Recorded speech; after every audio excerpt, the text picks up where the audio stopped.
Marie Green. Of course, we're going to begin with the news that we have been updating you on all morning long. Police are searching for a possible second accomplice in last night's deadly shooting at a festival in Gilroy, California.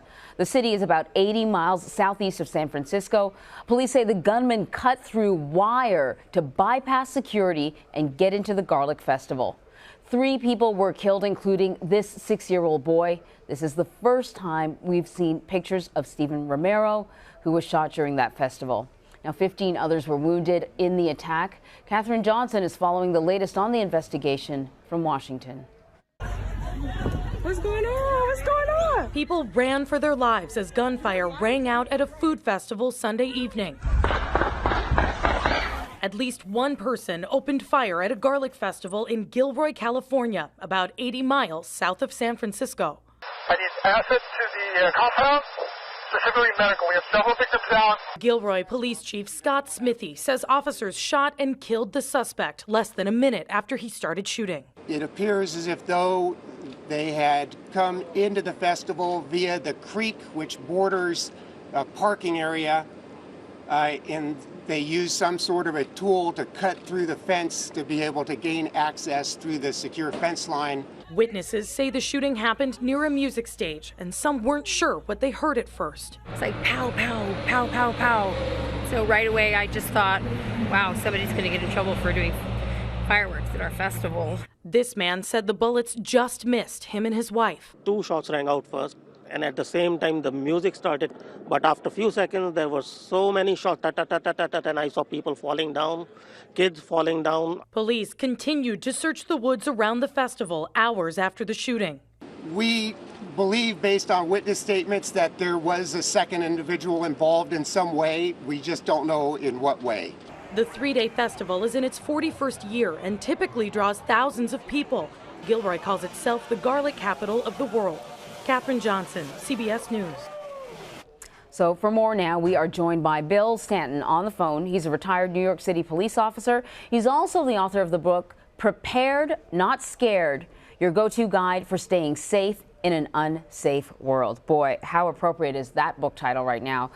Bill, we know now that police are searching for a possible accomplice that is based on what witnesses say they saw. What will police be doing now? Well, they will be canvassing the whole area, interviewing witnesses, and definitely the deceased media footprint. They'll be getting into his computer, getting into his phone, and looking at everyone and anything he's communicated with or researched. So we don't know anything about a motive right now. Obviously, it's very, very early on. There was a witness there that said in the middle of the shooting, he was able to yell at the gunman and say, "Why are you doing this?" Apparently, the gunman's answer was, "Because I'm angry."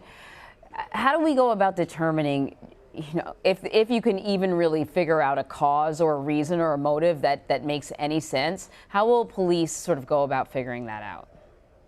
Well, again, once they do a deep dive into the friends, neighbors, family, social media footprint, many times we see after the fact what led up to it.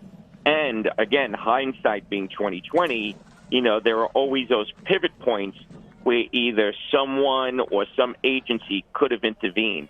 But it's virtually impossible to stop pre-crime because somebody saying they're going to do something or voicing anger, until they take illegal action, it's very hard to stop someone from doing something. Right, even if, because we've seen before where, suspects involved in these sort of shootings, they're online, they're posting manifestos, and, sometimes they've said Correct. stuff to people they know, but, people say a lot of stuff online. It's really difficult to figure out who's actually going to take action.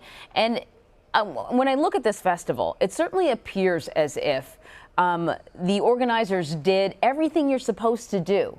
It looks like there was a fence surrounding the entire sort of compound where this was taking place. There was definitely a security checkpoint in the entrance area. There were police officers there at the scene, which is what helped them intervene so quickly because they were already there at the festival. But now we're learning, at least according to the police chief, that it looks as if the shooter in this case cut a hole in a fence, went across a creek and cut a hole in a fence to get in to this festival. What kind of security can be implemented to avoid something like this when we're talking about one of these open air festivals? This is what you call a soft target, right? Well, yes and no. First, our thoughts and prayers and condolences to the loved ones who were injured and lost. Second, in my opinion, based on the information you folks provided, the police did a phenomenal job in responding in less than a minute. Now to answer your question, it is a soft target, but let's think for a minute. What did this assailant have to do to get in?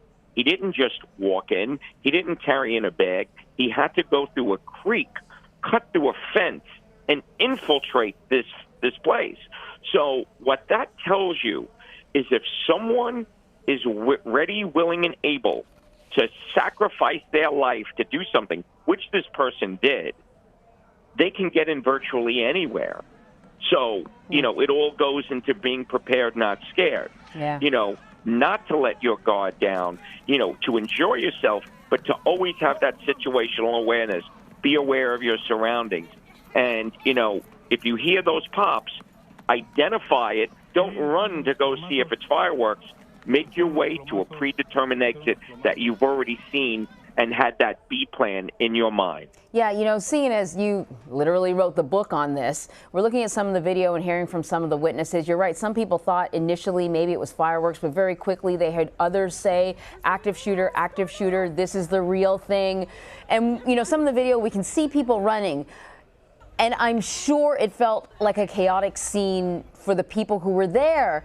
But in fact, it looks pretty controlled. People seem to have had a pretty good gauge of, how to get out, where the exits are. People got on buses. We've heard witnesses say that the bus drivers were very controlled and calm, and they were like, we're going to get you out of here. It seems like in the midst of a bad situation, things had gone as well as they could. But if you could give somebody 3 tips, we've got still a month left of the summer. There are a lot of fantastic summer festivals out there. You don't want people not to go out and enjoy themselves. What would you tell people to do? Okay. Be prepared, not scared. You're going to an event space. Let's say you're going to a festival. While we all want to wear, sandals, flip-flops, wear something on your feet that can make you mobile in case of an emergency. Second, when you get to that area, it may take 1 minute, it may take 5 minutes of your time.